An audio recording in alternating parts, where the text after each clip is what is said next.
So in this video, we're going to talk about Magic's resource system, which probably a lot of our viewers are quite familiar with, and then we're going to compare and contrast that with Riftbound's. Distraction makers. We'll probably touch on a handful of other resource systems of other trading card games, but I think what's important to note here is that the reason that there's so much focus on the resource system is because resource systems are often how the games feel is translated, basically. The difference in resource systems is going to change the overall game experience that you have. And so I think it's important to talk about what these two games are doing differently, how that's changing the overall feel, and how other games can feel even more different or similar through their own resource systems. Right. Before you get to play the spells that win you the game, you have to have the ability to play those spells. So let's go through our sort of criteria here on our axes. We have agency and automation on our x-axis, and we have consistency and inconsistency on our y-axis. For our x-axis, we're talking about how much impact a player can have on the resource system itself. Is the resource system fully under sort of the customization of the player, or is customization and execution of the player, or is it a resource system that sort of like automatically happens? Well, in Magic, you get to decide how many land cards that you play in your deck versus how many other spells you play. Riftbound, the resource deck is separate, and you get to decide the colors of runes that are in, like the number of each color of the runes that is in that deck. But that's about it in terms of the customization. There's always 12 runes in the deck, and they can only be the two colors that your champion decides for you at deck building. These games are still plotting pretty cleanly, and like Riftbound having some level of a small amount of agency as opposed to Magic having much more agency. Yeah, and really I think a lot of that comes down to the constraints of the rune deck in terms of like it can only be 12. There might be like later on down the road, this is kind of a knob for them to use, that they could have runes that go in the deck that are varying quantities or things. Like there's some amount of design space there. But Magic is like you are effectively deciding the size of your mana deck, and then it goes into your main deck, right? Like this sort of brings us to the other axes here, which is consistency versus inconsistency, where because Magic has you put your resources, your resource cards into the deck itself, that means you're drawing them inconsistently, right? Most Magic players know this already, right? This is the most famous part of Magic's resource system, is that it is inconsistent to the point where you can actually get a sort of a fail state, which is mana screw or mana flood, where you either have no resources to play your spells or only resources and no spells to play. Where Riftbound, on the other hand, falls pretty squarely in the consistent side of this, where you are consistently just getting 2 runes a turn, and they just go straight from your deck into play at the beginning of the turn. Now that we sort of have Riftbound and Magic sort of plotted on this graph, let's talk a little bit about pros and cons for each of these sort of opposed dynamics. So if you were to look at any sort of a resource system that has some level of consistency or a lot of consistency, I think the pro here is that when you have consistency in resources, it obviously allows you to play the game consistently. It allows you to play out your actions, which feels good. This is something that I think is the biggest complaint with something like Mana Screw, is people saying that, well, they want to actually play the game and they feel they can't if these resources are given to them inconsistently. And the flip side of that is that when you have inconsistency as a feature of your resource system, that's what allows you to give variance in how the game unfolds. And so variance leads to uncertainty, which leads to different outcomes of stories and experiences. It also allows you to continue to have compelling games with players across various levels of skill. It's more difficult for you to have meaningful games against opponents of varying skill levels if there's too much consistency, because it doesn't give you that variety, those places where you can stumble. And this is something that we see a lot with Magic, right? Where most of the attention gets paid to the fact that you can get mana screwed or mana flooded, but less attention is paid to the fact that you could just sort of miss your land drop on turn 3, meaning that like, well, if you were playing 1 land every turn, you'd have 1 mana turn 1, 2 mana turn 2, 3 mana on turn 3, but you stumbled and missed it, which means you're not able to play on curve, which means the game's not going to play out the same.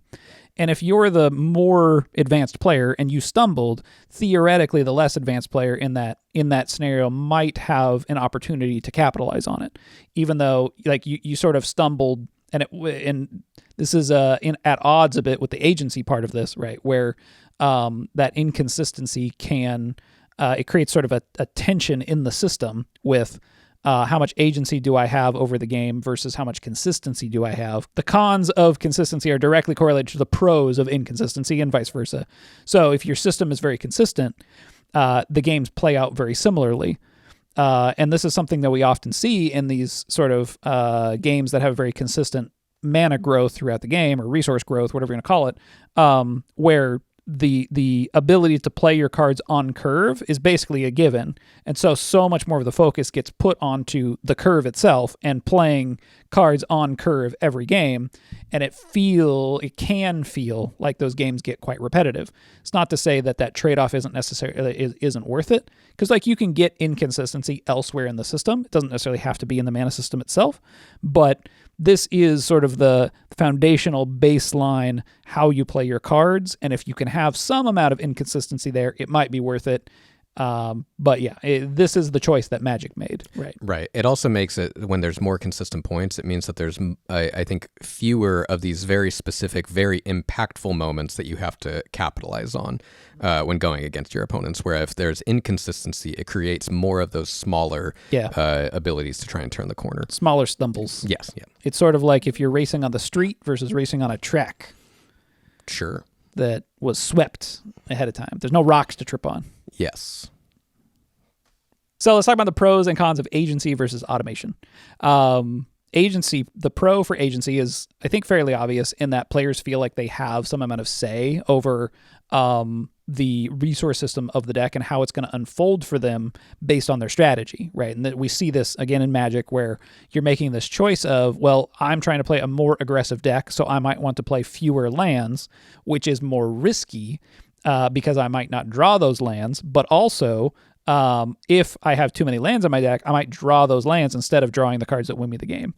So there's a tension in the system that basically says the more likely it is that you get to play your cards on curve by playing more lands, the less likely it is that you draw the actual cards that directly win you the game, right? Those two things are at odds because they're in the deck together. But being able to actually have that say in that tension and play that sort of game out, I think is very empowering to a lot of players. It gives a lot of players feeling like they actually have meaningful decision, which we talk about as being one of the key pillars to what, is necessary for a game to function. And so, yeah, I think it's the more meaningful decision that you can give players. Oftentimes there are a lot of players that will enjoy that. However, the flip side of this, as we get into automation, is that it creates more complexity. And whereas automation can reduce complexity. And so we can see this using Riftbound as a good example here, where Riftbound, although we did mention there is a little bit of customization, you can add specific runes of varying combinations of two colors. Overall, it's much simpler. It's a 12-card deck. It has to be 12, no matter what. And there's probably an easy first heuristic of just split it 6 and 6 or whatever. So you have 6 of one color, 6 of another color. That is way less complex than opening up a hypogeometric calculator and trying to calculate out, what's my chances of drawing a land if I have 24 of them. Right. Yes. Yeah. There's also an interesting note here for Riftbound system, because the actual inconsistency that is a part of the rune deck is heavily minimized by the fact that most of the cards don't require you to have any particular color of rune. It's just the recycle cost of the cards, which is sort of an additional cost on top of its I actually exhausted my runes to play the card. A card could cost you 4 exhausted runes and 1 recycled rune, which means it goes back on the bottom of your rune deck. And so what we're actually seeing this as a potential benefit for automation is that because it reduces complexity, it allows that complexity to be moved elsewhere in the system potentially. And so we've kind of talked about this in our Riftbound review, that Riftbound's recycling system does create a lot more complexity with trying to evaluate cards. But I feel like they are potentially able to use that complexity space or have a little bit more buy-in of complexity because the resource system itself is very automated. Okay, so one other thing of note here that is like TCG specific, or it might occur in other games, but off the top of my head, TCGs is really just the easiest example. Is that whether or not your resource system is integrated or it's segregated, meaning that like, is your resource system a part of the deck? Like, is it all in one pile of stuff, or is it multiple piles of things? So Riftbound has made the decision that these two things are segregated, meaning you have a dedicated rune deck and you have your dedicated units deck. And then Magic, it's integrated, where your resources are a part of the whole. Right. There's a handful of, I mean, at this point, there's a lot of TCGs, and so there's lots of them that have done various versions of this, right? So other ones that are sort of like integrated would be like Lorcana, Flesh and Blood, Duel Masters, stuff like that. And all of those are games that, yeah, usually the resource system is tied to cards that are in your deck. All of those games in particular had resources tied to the cards themselves. You could have partial integration and partial segregation, like that is something that you could have. I don't really know of a game off the top of my head that does that, but like it's a thing that could occur. Wink, wink. So basically, when we plot these games on the chart, we can see like, okay, well, it might be a system that has agency and inconsistency that's integrated, or it could be agency and inconsistency that is not, or that is segregated, right? Like that's another sort of factor here that can weigh in. So let's talk a little bit about a couple other games, just so that we can like show people where these things plot out. Let's talk about Lorcana real quick. So Lorcana is an integrated system where your mana is in your deck. It also has agency, right, where players decide how many cards that they're playing in their deck can be inked or not, which means turned into a resource card. It also has inconsistency, like Magic, where you're not always going to, like there's a possibility that you could draw a bunch of cards in your deck that can't be turned into ink. I think the main difference here between it and Magic is that the cards that can be turned into a resource are also cards that could be used as something else. You might say that Lorcana's system actually has even slightly more agency than Magic at its baseline system, because Magic at its baseline system has lands that are just lands. They cannot be anything else. Where Lorcana has cards that could be inked or could be played as a card. And that's another point of agency for players to make that decision, which I think ups the complexity a bit, which is interesting because I think that the target audience for Lorcana is probably younger. Right? I mean, if we wanted to continue that trajectory, right, and then we just look at Flesh and Blood, where Flesh and Blood, every single card can technically be used for resources, but certain versions of those cards can be used to pitch for either 1, 2, or 3 of those resources. Right. And also, I think so. Also, in that way, that probably gives some amount of consistency back to your deck, right? Because when you get to use that card as a resource when you want to, and as a regular card when you don't want to. So it probably scores a little bit higher, or probably moves more towards consistent than it does towards inconsistent, at the expense of complexity. And I think this is something that a lot of people end up like mistaking when they end up seeing something like Flesh and Blood system as an example, where in contrast to, let's say, Duel Masters is probably the best one to look at. Duel Masters resource system, every card can be pitched for 1 resource of that color. Flesh and Blood cards can be pitched for resources. However, those resource values differ depending on the card. But if enough of those things, one, you still can customize it, so you can still customize to decide what resource or what pitch are these cards going to be going into, so you have more agency in that way. But I think that by having this varying degree, that almost sort of like flattens it out and creates a similar level of consistency to something like Duel Masters, right? It averages out to a not doing the math off the top of my head, but I would assume a similar level of consistency. And Duel Masters, one of the biggest criticisms that, Mark Rosewater had of it when he was designing it was its level of consistency with its resource system. Yeah, I think if we're going to key on one thing that I think is really important, it's that I think the inconsistency is being seen as a bug instead of a feature.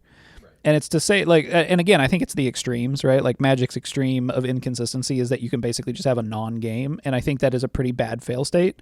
But the question is the alternative better, right? The alternative is that the game is too consistent, and then the game is just the same every time, which, like, yeah, I don't know, trade-offs, right?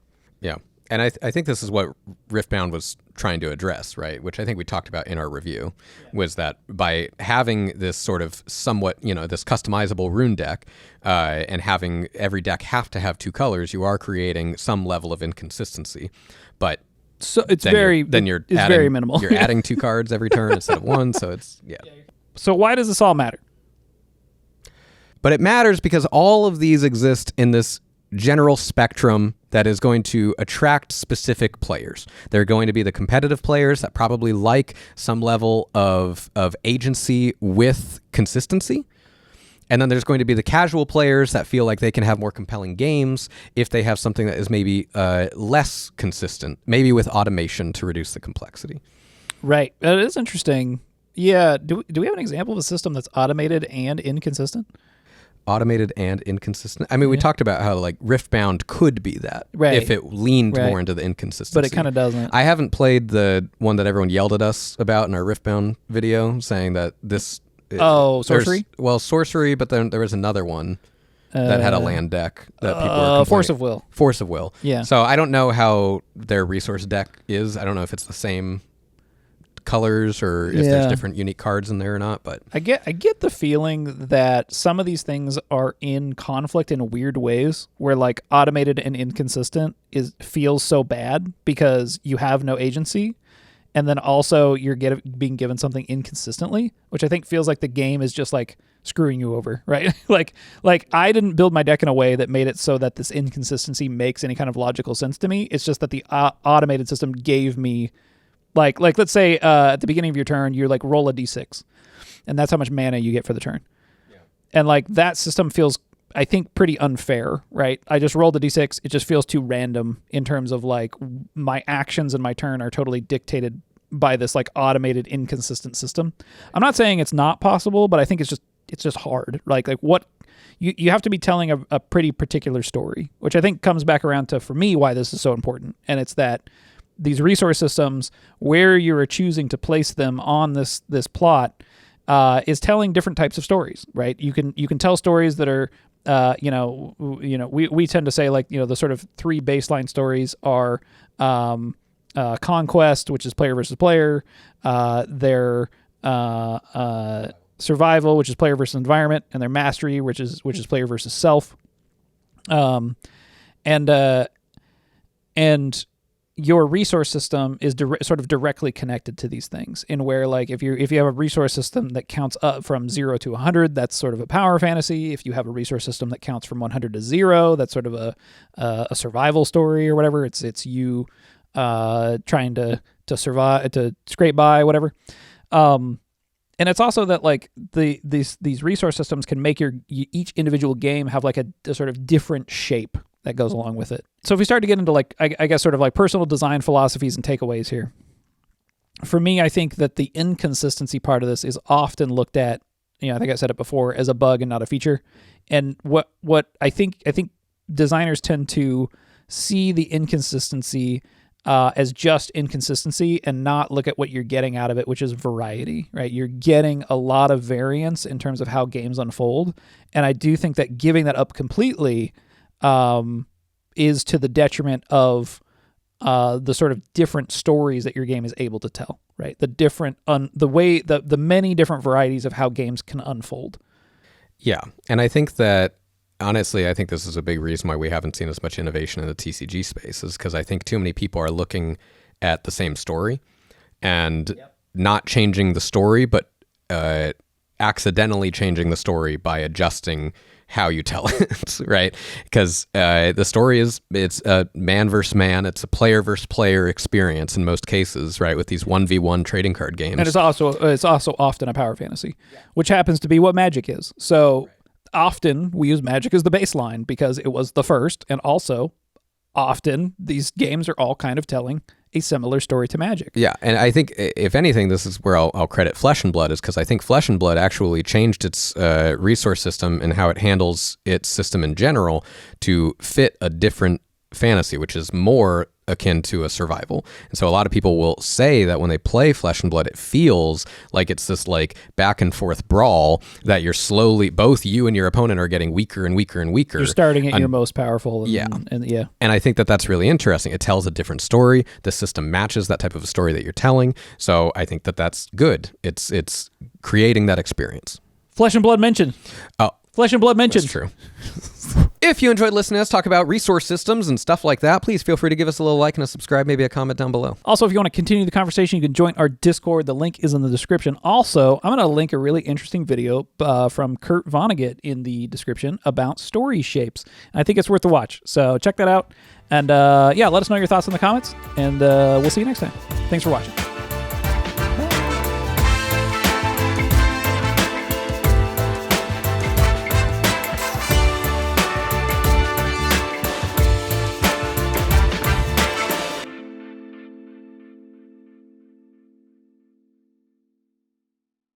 I said that backwards. What'd you say? I said, see you next time. Thanks for watching. That's okay. It's confusing. I don't think so. It's confusing. I think that's a pretty normal thing to say.